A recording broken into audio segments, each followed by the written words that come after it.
Irmãos queridos, bom dia.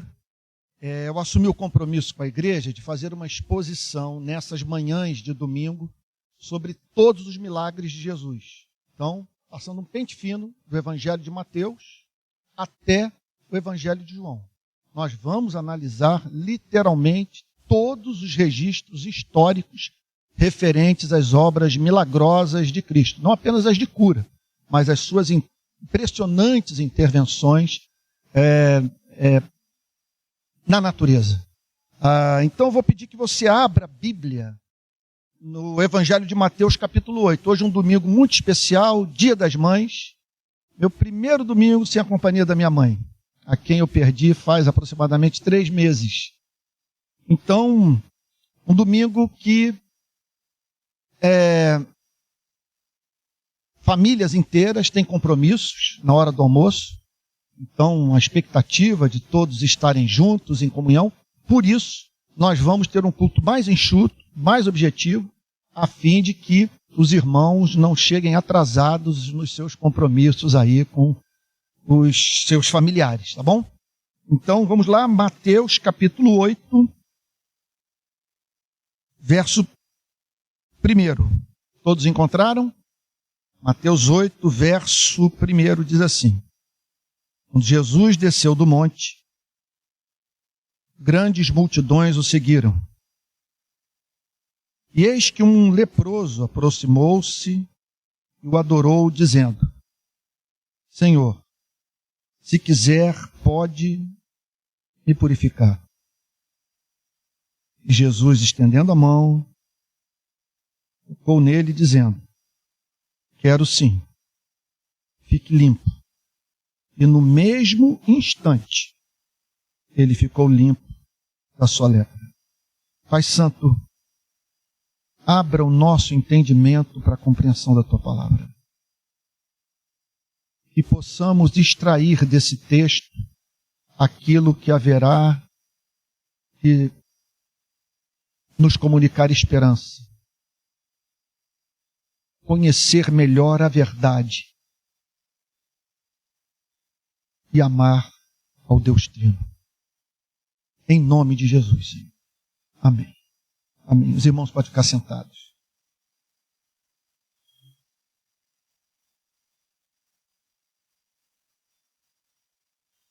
Quando Jesus desceu do monte, grandes multidões o seguiram. Então, o que aconteceu ali, naquele monte? Eu tenho para mim que a apresentação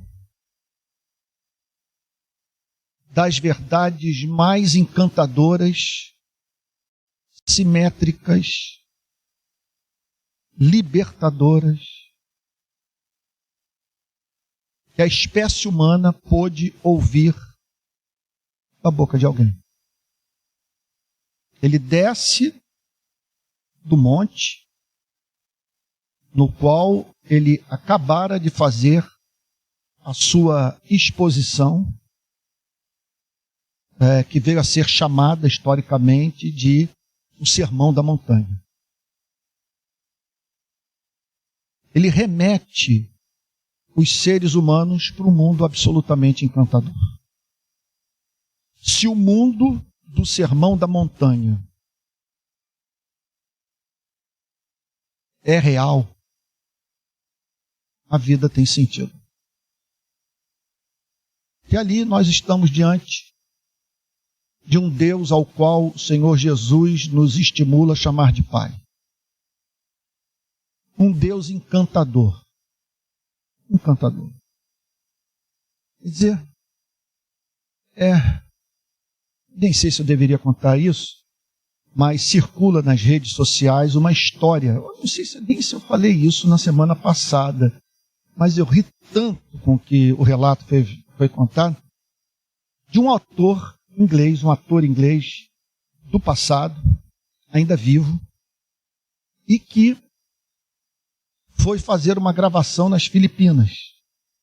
E lá nas Filipinas, portanto, houve uma recepção. Uma pessoa muito rica o convidou para participar juntamente com outras pessoas. Eu presumo gente envolvida com a produção daquele filme. E lá está esse ator famoso na festa, mas observando que a anfitriã, então uma mulher que estava recebendo a todos naquela solenidade, não tirava os olhos dele. E olhando bem assim, que enviesado. E não tirava os olhos dele. Lá pelas tantas, ela vai, vira-se para ele e o convida para que ele se aproximasse. Do que ele se aproxima, ela então indaga: o senhor é traficante? Ao que ele vira-se para ela e diz: não. Por que você está me perguntando isso? Não, porque está todo mundo aqui na festa dizendo que você é Michael Caine. Michael Caine, minha cocaína, em inglês. Só que então as pessoas perceberam que estava presente naquela festa o famoso ator britânico Michael Caine. Então aquela senhora ouviu as pessoas então passando por ali por perto e se dirigindo, portanto, a ele, falando: ó, Michael Caine está aí, Michael Caine está aí. Então ela pensou o seguinte: esse é o homem que distribui a cocaína na festa. E tal. Pronto. Mas o que me chama a atenção é que ele disse o seguinte nesse vídeo de uns 30 segundos que ele conta essa história hilária. Ele diz o seguinte: essa história só pode ser verdadeira porque não seria possível inventá-la. Não tem como você inventar uma história como essa. Então eu fiquei pensando nessa piada, baseada em fato real, na verdade, né? Essa história hilária, melhor dizendo, baseada em fato real. Então, no que o Evangelho representa para a humanidade. É uma coisa tão extraordinária que, sem a mínima dúvida, não dava para o ser humano inventar o Evangelho. Alguém já disse que só um Cristo para inventar um Cristo. E é inimaginável que seres humanos tenham se reunido 2000 anos atrás, pensando em inventar uma história como essa, apresentar à humanidade os padrões éticos mais excelentes com o propósito de enganar todo mundo. E ainda convencer a todos, o cristianismo só chegou aqui porque houve uma geração de homens e mulheres que convenceu os de sua geração que Jesus Cristo havia, numa madrugada de domingo, vencido a morte. E a notícia se espalhou, e segundo os relatos históricos, seguida de milagres extraordinários. Porta-vozes da mensagem do Evangelho, os missionários, os apóstolos, os evangelistas, pregavam e Deus colocava o seu sinal sobre a pregação desses pregadores na forma de obras sobrenaturais, realmente, absolutamente espantosas. Então Jesus acaba de apresentar essa história que só pode ser verdadeira em razão do fato de não conseguirmos imaginar o homem criando algo como o Evangelho. E vocês pensem só, em todas as eras, nas mais diferentes religiões, com exceção de umas poucas, o ser humano é encontrado praticando bizarrices, inviabilizando sua vida, se comportando de modo pueril, na perspectiva de comprar o amor da divindade. Então nós vemos os seres humanos trazendo suas ofertas a fim de convencerem o Criador de que eles o amavam. Não conheço oferta mais hedionda, irracional, indigna da glória de Deus do que aquela que era feita na Canaã dos dias de Josué e Caleb. A Bíblia diz, o povo de Israel foi enviado para Canaã a fim de, entre outras coisas, dar fim a uma espécie de culto absolutamente repulsivo para Deus, pois os cananeus praticavam o ato idólatra de adoração que consistia no sacrifício do seu filho primogênito. Quem morasse em Canaã sabia que o seu primeiro filho teria que ser sacrificado ao deus Moloque. Então, meu filho Pedro, nesse sentido, não existiria, não estaria aqui, quer dizer, seria subtraído da minha vida em razão do fato dessa cultura que concebeu um Deus que é a exata definição que a Bíblia faz da figura do diabo. Portanto, fica essa lição, eu abro um parênteses aqui. A principal obra do mundo das trevas é levá-lo a acreditar que Deus é o diabo. É fazer com que você perca o encanto pelo Criador. Que você agasalhe um ódio secreto com relação a ele. Se ele conseguir levá-lo à perda do encanto pelo Criador, ele obteve a maior vitória que poderia obter em sua vida. Então nunca pense que a intenção do mundo das trevas é levá-lo para a drogadição, para a avareza, para um comportamento desviante. Sabe, para alguma, vamos dizer assim, anomalia na sua sexualidade. O objetivo não é esse. O objetivo é afastá-lo do Criador. Ele pouco se importa, no mundo das trevas, se você é casto, se você é honesto, se você é pagador de impostos. Sabe? Pouco importa o que você faz da sua sexualidade.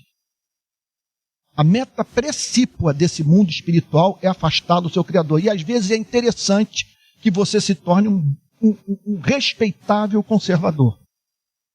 Mas desde que seja um conservador como um fariseu. Que odeie as pessoas por isso. E que no fundo, veja as regras do conservadorismo como imposições de um Deus que na verdade não é digno de ser amado. Só que Jesus desce do monte com milhares de pessoas enfeitiçadas pela sua mensagem. Encantadas com Deus que ele anunciou, com a revelação da vontade de Deus para a vida da sua igreja, e do como que Deus quer que os seres humanos se relacionem com ele. Faz parte, por exemplo, do Sermão da Montanha, Jesus dizer a seguinte coisa. Para mim, esse é um texto que é a revelação da essência do cristianismo. Quando vocês separarem tempo para orar, não orem muito. Não gastem um longo tempo falando com Deus, julgando que por vocês falarem muito, serão ouvidos por Ele. Aí Jesus é enfático, isso é coisa de pagão.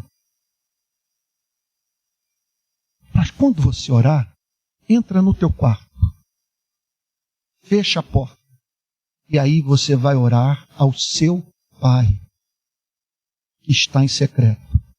E seu Pai, que vê em secreto, o recompensará. Não se aproxime de Deus julgando que você está mais interessado em receber a bênção do que Ele em concedê-la a você. Não pratique bizarrices a fim de ser ouvido pelo seu Criador. O seu Criador é doce, descomplicado e tem interesse profundo pela sua vida. Ele desce do monte então com essa mensagem e apresenta um universo no qual tudo faz sentido.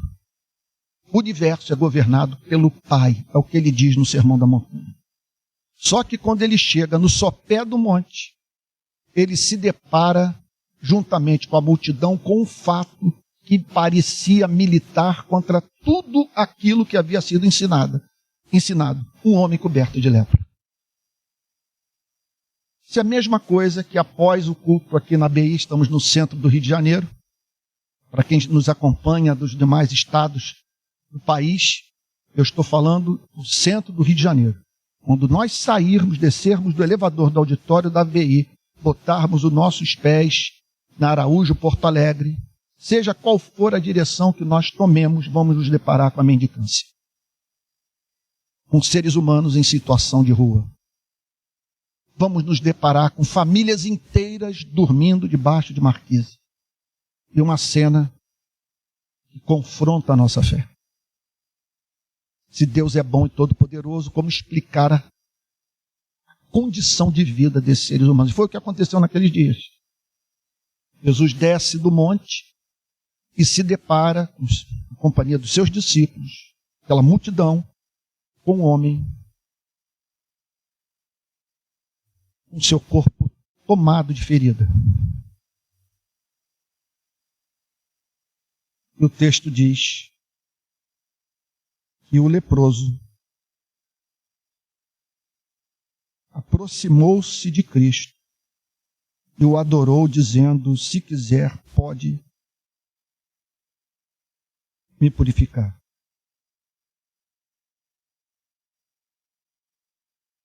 É um dos exemplos mais extraordinários de fé das Sagradas Escrituras. Vamos tentar entender a natureza da fé professada por esse leproso? Em primeiro lugar, o texto diz que ele se aproximou de Cristo. Ele não podia fazer aquilo, porque fazia parte da cultura. Cultura cujas raízes remontavam à pregação de Moisés. E um leproso não podia manter essa espécie de contato com o povo de Israel. Ele tinha que viver apartado. Era uma doença que causava repugnância. As pessoas tinham medo de ser contaminadas pelo leproso.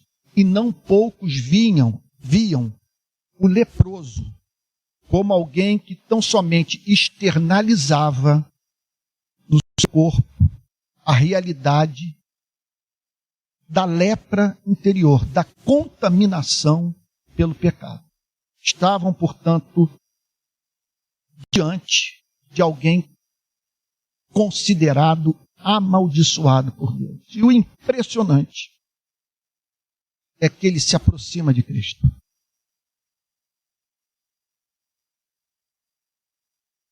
Então nós podemos aqui conjecturar.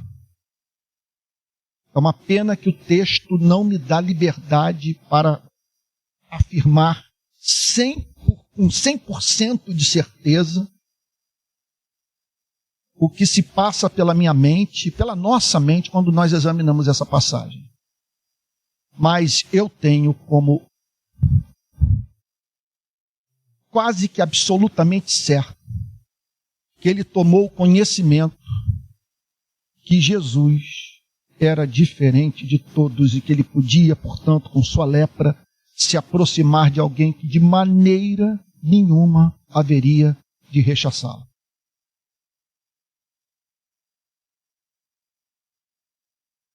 Então, isso é fé.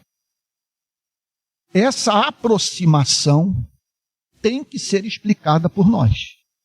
Como que você se aproxima com seu corpo coberto de lepra, rompendo com uma lei cerimonial de uma pessoa que era considerada santa, um profeta?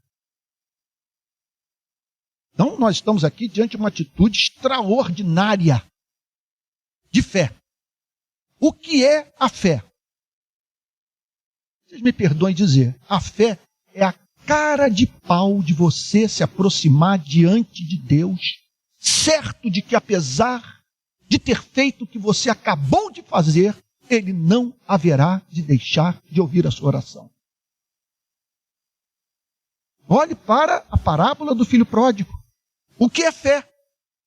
É aquele rapaz voltar para casa e entrar na festa, como se nada tivesse acontecido, e Jesus aponta para ele e diz: e quem não tiver essa fé, não vai entrar no reino dos céus.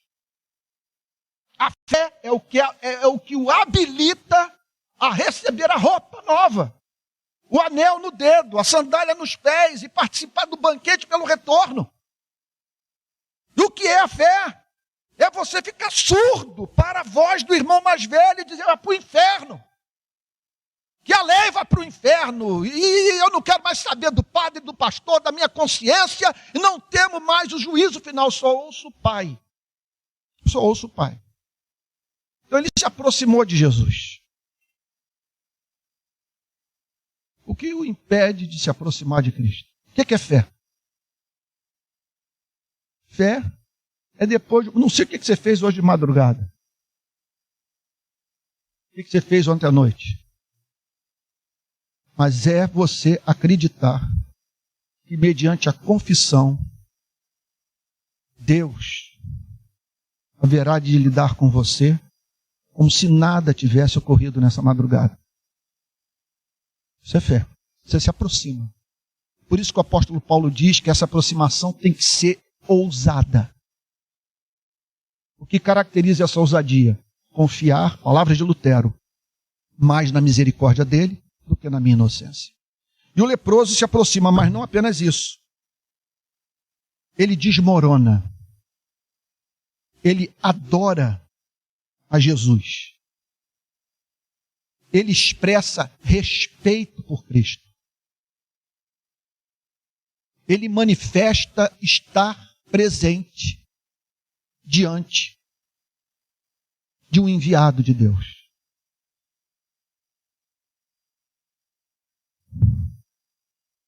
Gente querida, por muito menos nós acreditamos que Deus é mau, que Deus nos ignora, que Deus nos preteriu. Lá está esse homem vivenciando, quer dizer, um drama pessoal que o atingia literalmente na carne, um corpo deformado por uma doença incurável. E esse homem é encontrado diante de Cristo, sem expressar revolta, ira, incredulidade. Quer dizer, ele creu a despeito do seu histórico de vida, o levar a crer que nós estamos entregues ao absurdo, que nada tem significado, pois qual é o sentido de você passar a sua vida sem poder ter contato com as pessoas e sentir repugnância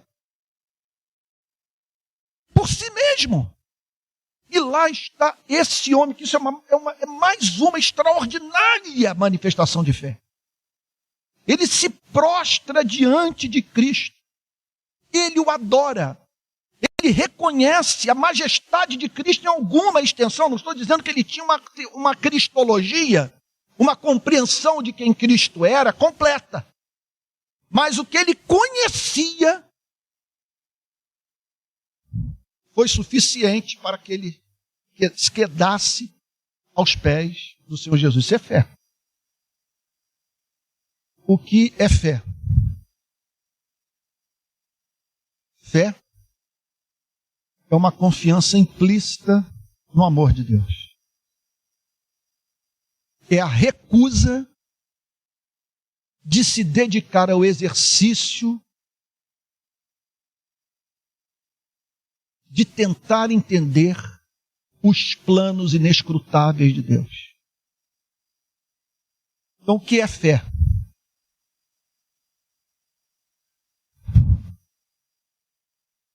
A fé é o que habilita a olhar para determinados fatos e dizer: eles se me afiguram como inexplicáveis, são um enigma.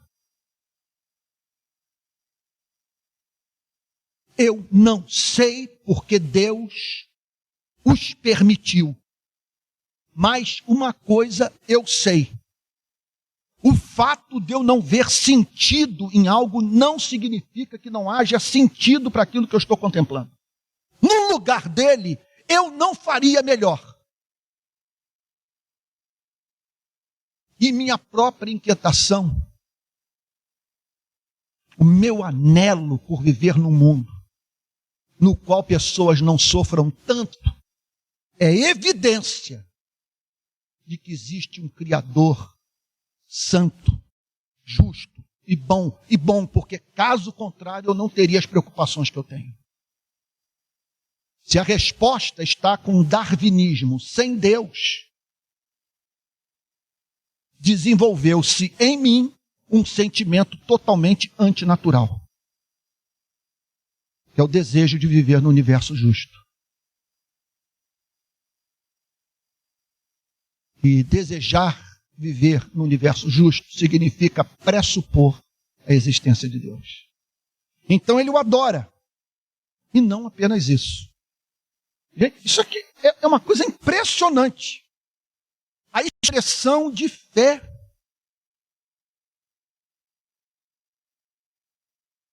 do leproso. Senhor,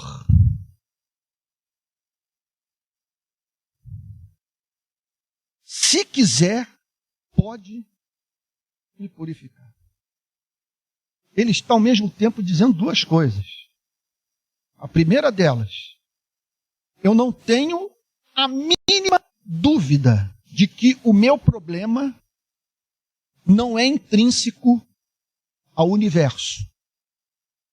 Eu não sou o que sou porque as leis da natureza operaram inexoravelmente em mim. Eu não sou o que sou porque a sucessão de causa e efeito do cosmos fez com que necessariamente surgisse um sujeito fétido e deformado como eu. Eu estou certo que Deus é onipotente. Eu estou certo que se o Senhor quiser, o meu problema será resolvido. Agora, o impressionante é ele, em vez de dizer, tu tens que querer, declarar, se tu quiseres. É um negócio, olha, sinceramente, é de tirar o fôlego. É humilhante. Especialmente quando eu me pego contrariado.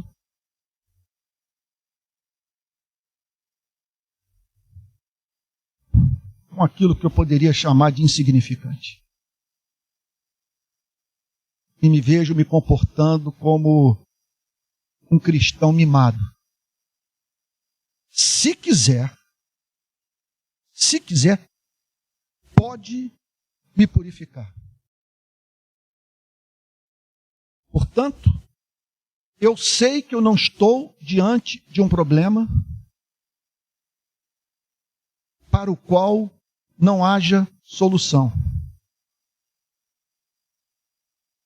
A única dúvida que eu tenho é se faz parte dos seus planos para a minha vida me livrar desse sofrimento. Isso é um negócio impressionante.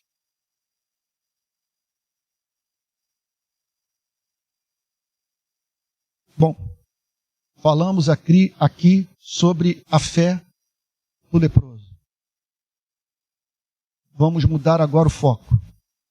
Vamos pensar no objeto da fé do leproso. Jesus ouve a confissão. A pergunta que temos que responder é a seguinte: o que acontece quando um ser infinito em amor e em poder ouve uma confissão como essa? O que significa você dizer, se quiseres, podes, para um ser que o ama infinitamente e que pelo seu poder pode bancar tudo aquilo que no seu amor quer fazer pela sua vida. O texto diz que Jesus, estendendo a mão,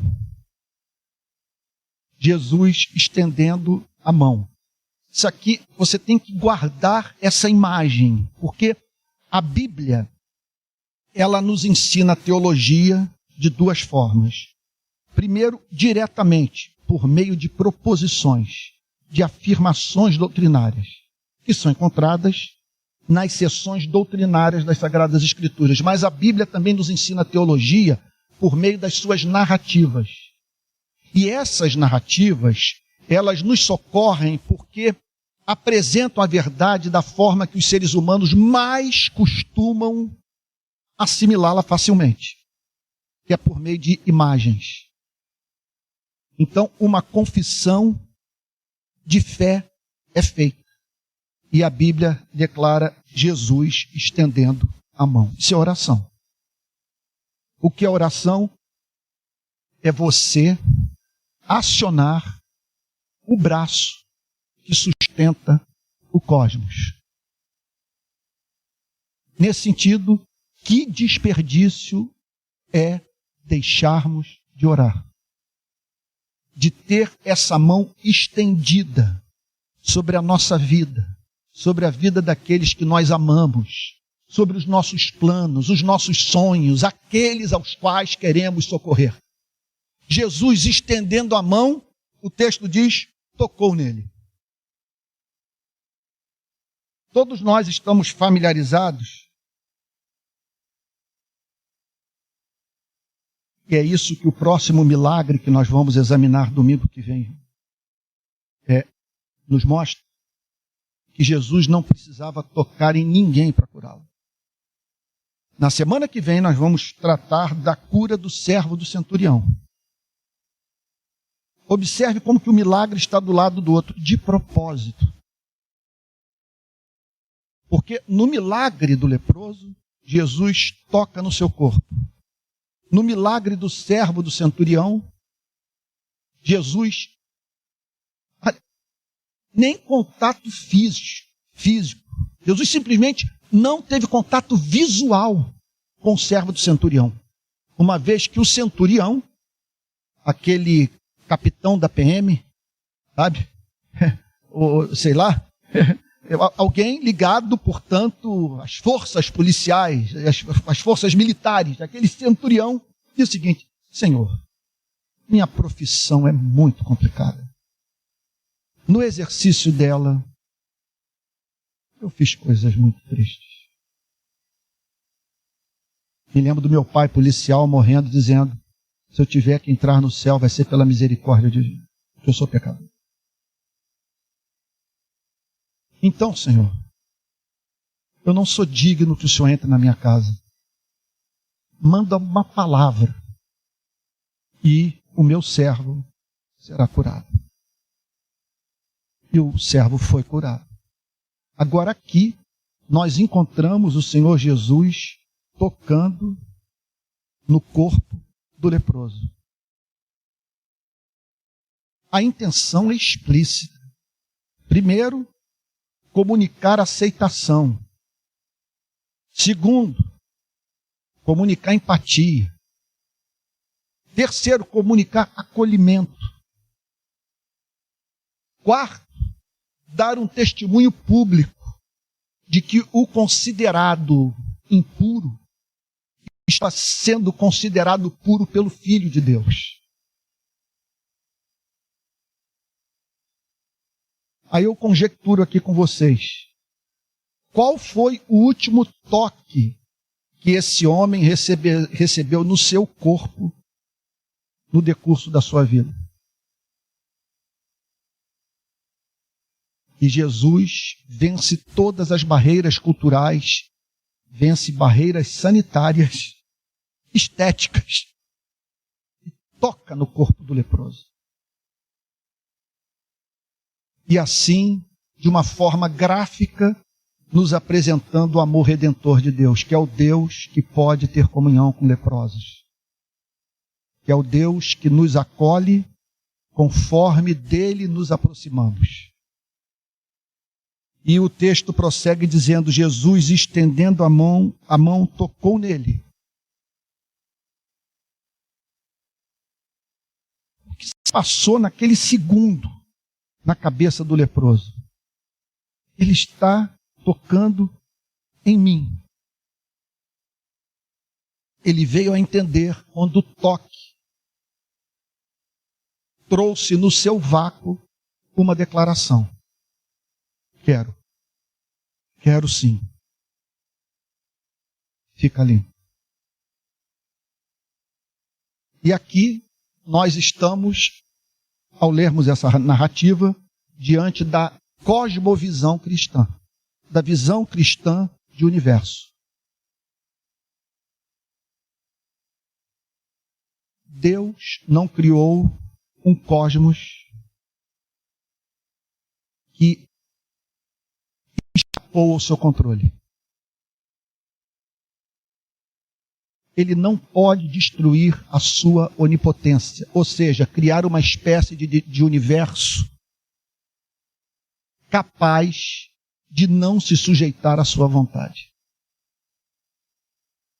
Ele não pode fazer isso. Não estou dizendo que ele não queira fazer isso. Ele não pode fazer isso porque ele não pode deixar de ser Deus. Então, quando Jesus diz eu quero, o que ele está dizendo é a maior nota de esperança que nós poderíamos receber para a nossa espécie.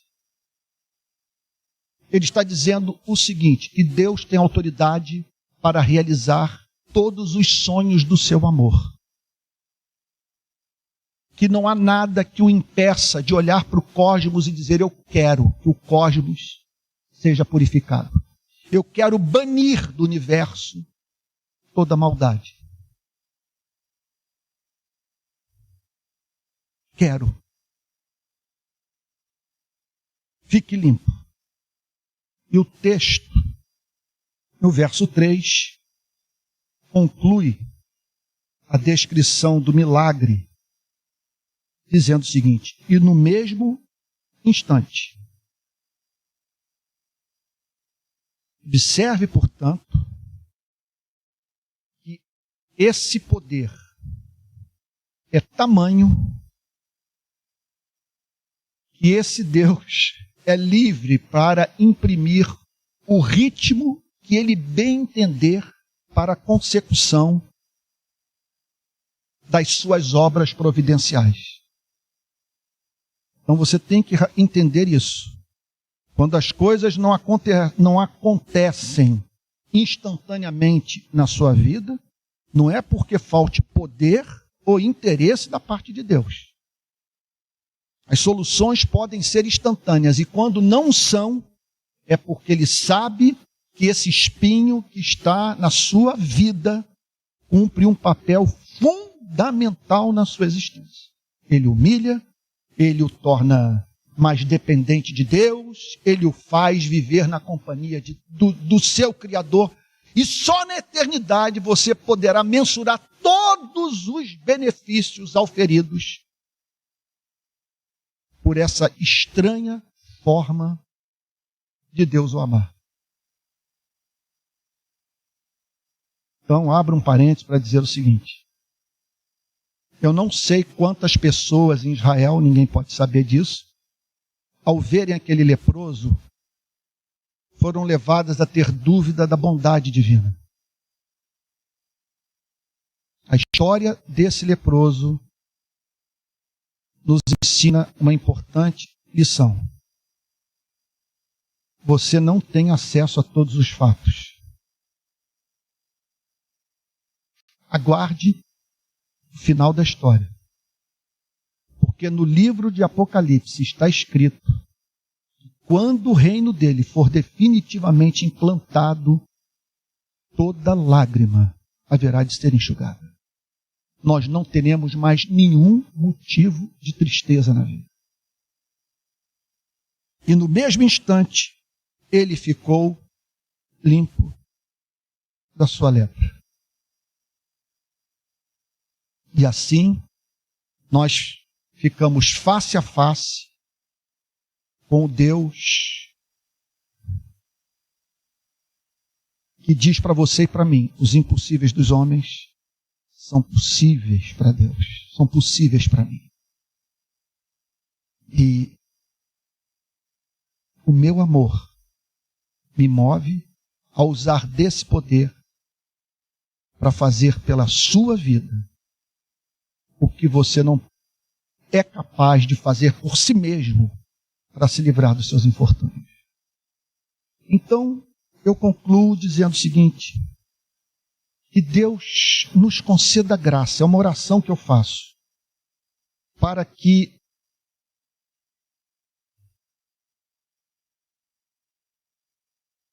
tenhamos essa espécie de fé do personagem dessa história que foi curado por Cristo, esse leproso. Porque se nós não vivermos assim, nós continuaremos a viver num universo regido por um ser bom e todo-poderoso, sem, contudo, tirarmos nenhum proveito disso. Qual é, me permitam dizer, a grande sacada da vida? Qual é o principal elemento da sabedoria cristã que o Evangelho quer nos comunicar? Saber tirar proveito de Deus. Não estou falando sobre relação utilitária. Eu estou falando dele representar para nós o que ele quer representar para as nossas vidas.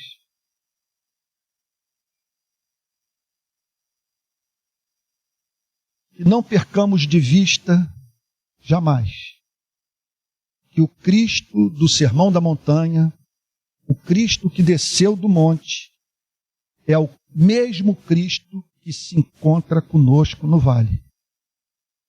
Aquele Cristo que ensinou no monte os seus discípulos a amarem o próximo, é o Cristo que ama você e a mim. É o Cristo que ama os que padecem dos mais diferentes tipos de infortúnio. Que creiamos nesse Cristo e que por o conhecermos, tal como ele se revelou nas narrativas bíblicas e nas suas pregações, que nós possamos nos prostrar diante dele e dizer: Senhor, estou totalmente sujeito à sua soberana vontade. Se o Senhor quiser, o Senhor pode operar de tal e tal modo na minha vida. Eu não me julgo competente para lhe dar conselho. Só quero lhe dizer que, por meio do contato com o Evangelho de Jesus Cristo, eu fui levado a me prostrar diante de ti e fazer essa oração. Se o Senhor quiser, o Senhor pode me curar dessa fobia. Se o Senhor quiser, o Senhor pode me curar dessa neurose.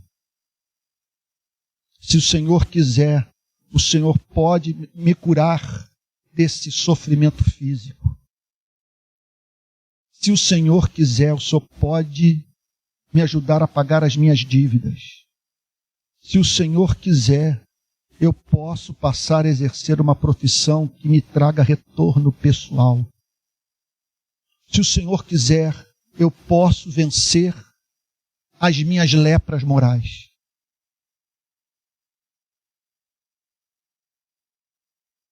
E sem a mínima dúvida, estamos diante do maior motivo que poderíamos encontrar na vida para a ação. Porque justamente por ele ser quem ele é, eu não cruzo os meus braços. E eu faço o que me cabe fazer, como esse leproso fez, que foi se aproximar no meio da multidão, por estar certo de que ele é poderoso para honrar os meus esforços e fazer com que tudo se torne novo. Eu fico a pensar se o Espírito Santo não está me levando nessa manhã a me dirigir para algumas pessoas que estão aqui.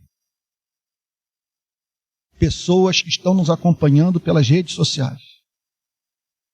O Salmo 126 vai se cumprir na sua vida. Quem sai andando e chorando enquanto semeia, voltará com júbilo trazendo os seus feixes.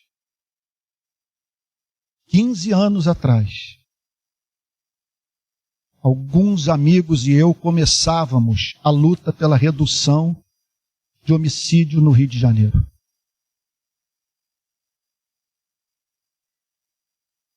Irmãos, eu vivi o inferno. 15 anos de contato com a violência. 15 anos de risco de morte. 15 anos de perda de pessoas que eu julgava e me amavam. 15 anos de decepção, 15 anos de angústia, 15 anos sem dinheiro para fazer as coisas.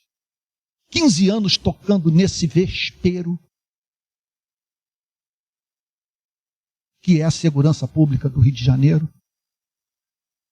15 anos sendo objeto de calúnia, de pessoas atribuindo ao que de pior pode existir na vida de um ser humano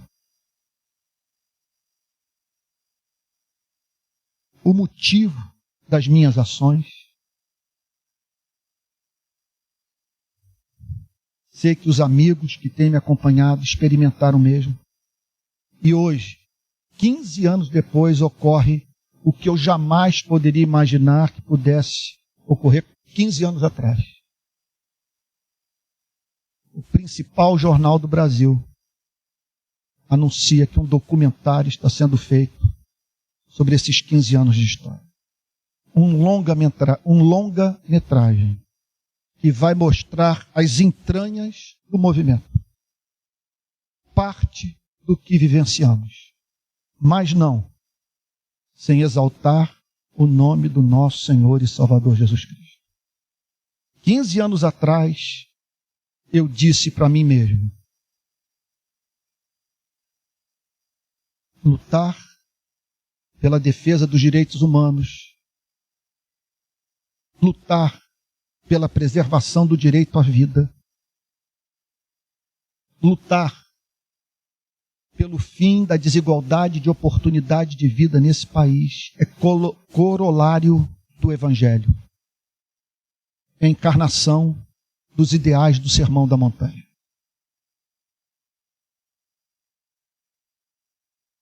Mas eu não tinha a mínima dúvida que uma plataforma seria criada para eu falar de Cristo para milhões de pessoas.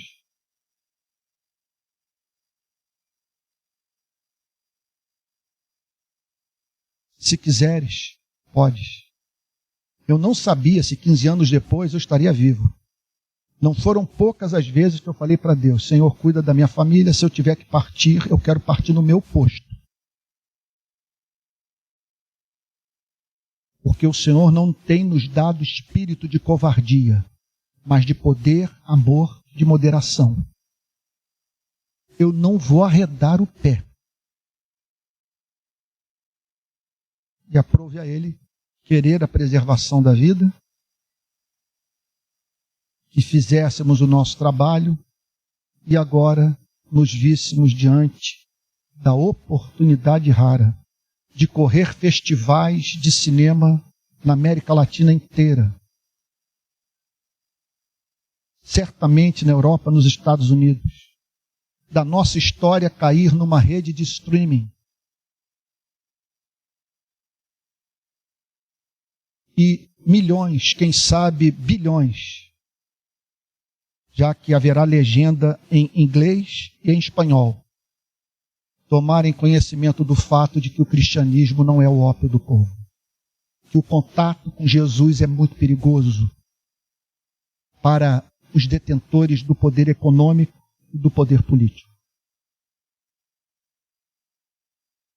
E que os setores de inteligência do Estado deveriam botar gente aqui para nos acompanhar. porque um pastor, com esse livro na mão, expondo seu conteúdo, está praticando um ato profundamente subversivo. Porque com essa pregação, pessoas podem sair por essas portas para mudar o mundo. E mudar o mundo, muitas vezes, implica em mudar o governo. Que Deus nos conceda graça para vivermos no espírito desse leproso, que afirmou o amor de Deus, o poder soberano do Criador, no mundo de sofrimento, que estava sendo experimentado por ele na sua carne. Vamos ficar de pé e vamos orar?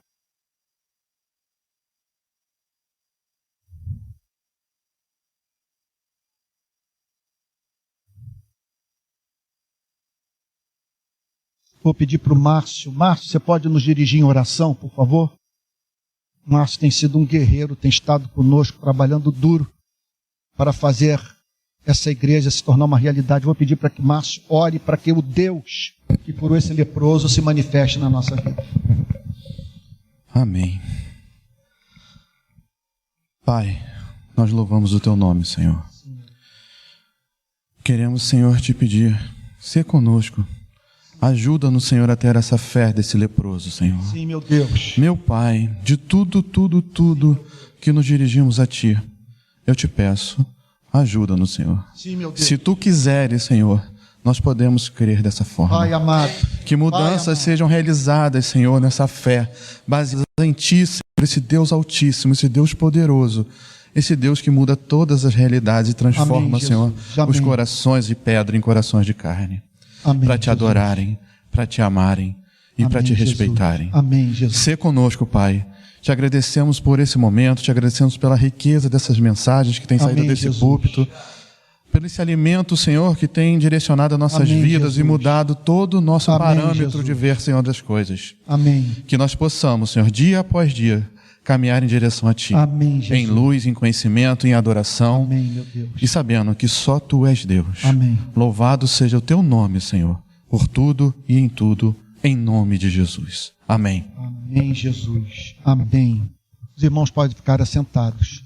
Nós vamos agora passar para uma parte da adoração, que é a contribuição.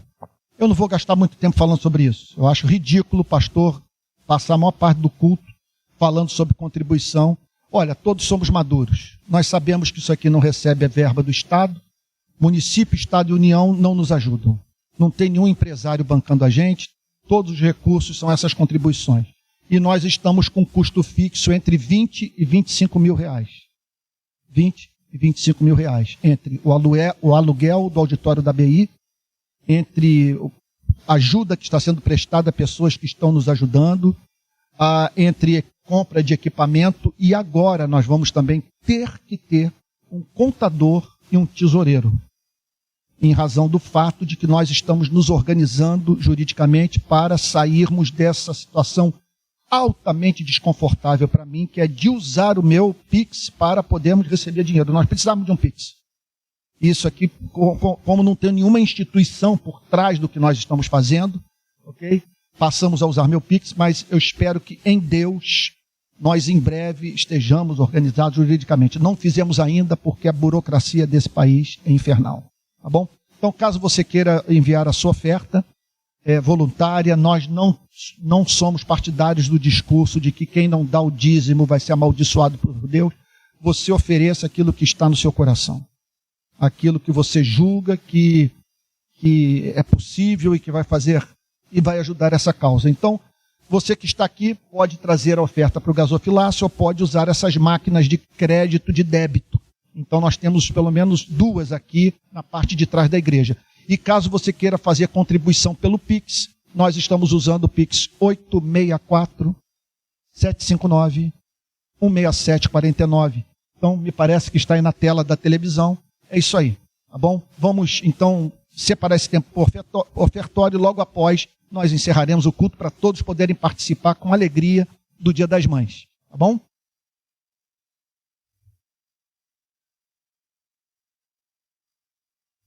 Você pode usar o gasofilácio, pode usar aquelas máquinas lá no fundo de crédito e débito, pode fazer, repito, me perdoe se não quero ser chato, fazer aquela oferta online para esse número de Pix que eu acabei de mencionar. Bom? Ok, irmãos queridos, deixa eu passar aqui agora alguns avisos para vocês. Eu peço oração. Terça-feira vou ter uma reunião muito importante sobre esse documentário. Então, nós estamos próximos de fechar com uma rede de streaming. Isso significa que pessoas do mundo inteiro vão poder assistir. O documentário não vai passar apenas em cinema, mas vai estar em alguma rede. Orem por isso. Terça-feira, 16h, eu terei uma reunião, tá bom? Juntamente com o diretor do documentário, uruguaio Guillermo Planel, tá bom? Excelente documentarista. Quero também a todos lembrar que nós teremos culto hoje à noite. Às 18 horas eu estarei lá de casa examinando mais uma parábola de Jesus. De manhã, os milagres de Cristo, aqui na BI. À noite, as parábolas de Jesus, sempre, às 6 horas, às 18 horas, tá bom? À noite. Amanhã à noite eu falo na Igreja Betânia, transmissão pelo canal de YouTube da Betânia, sobre o tema Os Conflitos de Cristo com as Instituições Religiosas do Seu Tempo. E na quarta-feira, às 19 horas, pregação da rede de pequenas igrejas, tá bom? Mais um culto, mais uma oportunidade de os irmãos ouvirem a pregação da palavra de Deus. Hoje é um domingo atípico, domingo de Dia das Mães, muita gente não pôde vir à igreja por conta disso. Agora eu peço que todos, você que está nos assistindo dentro de casa, talvez muitos que costumam vir aqui, estejam assistindo de suas casas pelo YouTube. Mas eu quero dizer para todos que vai ficar muito mais bonito o culto se nós tivermos essas cadeiras todas cheias. Eu estou com o feeling, se eu fosse pentecostal, eu diria, Deus me revelou, né? Que nós vamos encher esse auditório, em nome de Jesus, sabe? E não apenas para termos uma boa estética, sabe? Para ficar bonito as pessoas reunidas num lugar cheio. Não, mas para que essas cadeiras estejam repletas de pessoas que, como esse leproso, da história de hoje, na narrativa que examinamos hoje, sabe? Pessoas que recebam esse toque de Cristo, que tenham necessidade desse milagre de Cristo em sua vida. Tá bom? Domingo que vem, início da classe de escola dominical para os novos membros, para quem quer caminhar conosco. Nós vamos... na verdade é o seguinte, a ideia é, saiba onde você está amarrando seu burro, sabe? Saiba com que você está se metendo. Nós vamos dizer o seguinte, o que nós cremos. Então, você vai, por exemplo, saber se isso aqui é um movimento cristão comunista ou não. Então, eu não aguento mais. É tanta gente me falando que eu sou comunista que eu já estou até mesmo acreditando. Será mesmo, meu Deus, que eu sou isso? Eu não sei mais o que dizer. Tá bom? Ai. Eu me lembro, está me vindo uma piada aqui na cabeça, mas... tá bom, não vou contar não. Vamos lá, vamos ficar de pé? Vamos encerrar o nosso culto? Olha, estamos terminando mais cedo do que costumamos, hoje, hein? Foi bem mais objetivo, bem mais enxuto, tá bom? Estamos saindo daqui 11h20, tá bom? Graças a Deus por isso. Não porque queiramos que o culto seja pequeno, como se isso fosse um fim em si mesmo, mas o que nós não queremos é cansar. Agora, se tivermos que ficar aqui 3, 4 horas, o fogo do Espírito cair, anjos passarem aqui, sabe, transitando no local de adoração, a gente até liga para a BI e diz, olha, não dá, o fogo pentecostal caiu na reunião, vocês não entendem esse mistério, mas vão ficar por aqui. Mas enquanto isso não acontece, está lembrado lá da história do cenáculo? Termina a ceia, eles cantam um hino e vão embora. Não tiveram que cantar 500 músicas, sabe? Porque às vezes aquele mantra, aquela coisa que não termina nunca, né? Eu fico repetindo as mesmas palavras. Nós queremos então assim, vamos nos alimentar. Estamos alimentados e tal. Amém. Vamos embora na santa paz. Agora, se Deus operar de uma forma mais inusitada, façamos 3 tendas. Tá bom? Vamos receber a bênção apostólica.